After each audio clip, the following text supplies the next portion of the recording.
It's not my truck. You said it was your truck. I never said it was, no. Well, whose truck is it? The guys who've gone to a Who floor. are you? I'm Sikhe. Sikhe Mbathi.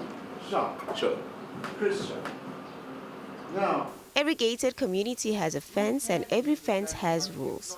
Some are written on a board at the entrance, and this is what the play by the internationally acclaimed award-winning writer and director Amy Jephta explores. A Good House is a play that is witty but not light, and the tension builds until the joke and the wound feels the same. The play is part of the 50th anniversary of the Market Theatre. It's so incredible to be, first of all, included in the Market Theatre's 50th year program. Obviously, this theatre is legendary. I was a theatre student learning about the Market Theatre. It is the most iconic theatre in South Africa. And so, you know, to be here, to bring a show here, and to have the homecoming of this show here is, yeah, such an incredible honor. And to be part of that history now with A Good House is pretty special. Yeah, the story for me is the story of Sihle and Bonolo. It's a story about a black couple and sort of upward economic mobility and what it means to be black and middle class in the new South Africa, and what an impossible situation that is, especially, you know, for up-and-coming young black professionals who are trying to find the economic footing, are often like the first of their generation to be to have wealth and to have material success. But that also means that it comes at a cost. Hi, my name is Lesoko Siabe. Hi, I'm Sipho Mnguni. I play Bonolo Mbatha. And I play Sihle Mbatha. And we're husband and wife. Yeah, apparently. We're residents of a gated community called Stillwater. And we come across a bit of a problem in our neighborhood, or a perceived problem at least, where a shack shows up at the end of a cul-de-sac on an empty plot of land. And the play is about how the residents of Stillwater navigate this appearance of a structure that you wouldn't ordinarily see there, or that wasn't there before, and the kinds of tensions and questions that the couples go through, and the interpersonal connections as well get tested about your views about what the right thing or the wrong thing should be done in a situation like this. My character, Sihle, originally coming from such a structure in terms of where he grew up, is conflicted with should he chase it away, or should he be part of what chases it away, or should he remain true to what he's chosen to be now. And this is this new resident of Stillwater with his wife. And it's interesting because it touches on topics of race, it touches on topic of love, and also social standing. No, they don't work hard. They don't go to school. They don't. But also, their supposed blackness can't mean that we have anything in common. So much of the South African condition is our ability to laugh at ourselves. I think it makes the South African psyche so special.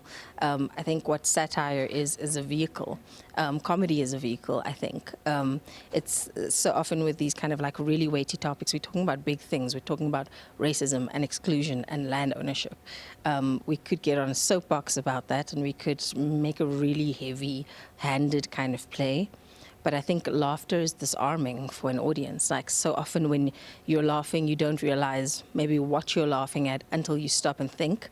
And that's what satire does. It makes you laugh first and then think later. And once you catch up to your own thoughts, you realize that was painful. The thing I laughed at was, exceedingly painful. And that happens so often in this play. There's so many uncomfortable moments, uncomfortable conversations that I think as South Africans we identify with and we will laugh at, and we go, ooh, I know what it feels like to be in that situation where you called someone the wrong name, or you didn't quite pronounce their surname properly, or, and it goes in all directions, like black and white and black, and it's not just that there's one victim and one villain. Like, everyone takes turns. Good theatre, I think, always leaves an audience moved, entertained, and essentially then to go home, have your cup of tea and think about it, perhaps dream about it. But the gift is perhaps even a day or two later, or a week or so later, you're still, you know what I mean, there's something in the back of your mind it's been thought-provoking. And I definitely think we fit the bill in terms of the content of this play.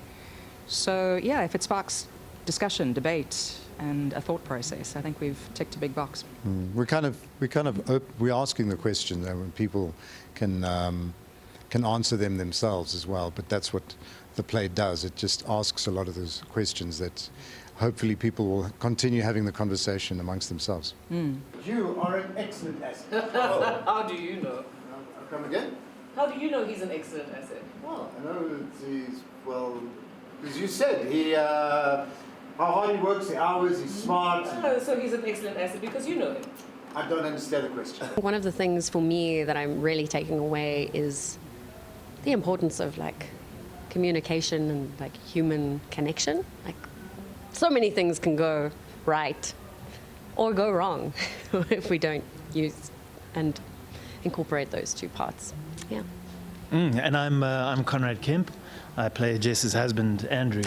And for me, obviously there's the actual content of the play itself, which is, as Christine spoke about, very much about community and finding empathy in order for communities to thrive and create themselves. But I think also the fact that the play is a satire, I think is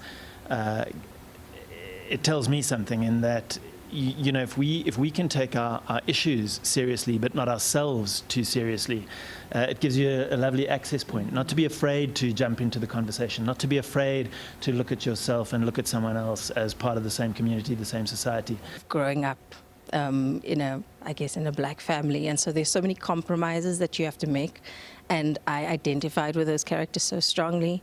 I identify so much with the idea of being the only one of my kind in the room. When you're like when you enter certain spaces, I have very often been like the only person of color in the room, especially when you're doing things that are not traditionally seen as your space. And so you have to take so much ownership and you have to claim that space, but that comes at a cost. Like it's hard work to always be the only person in the room and to be exceptional.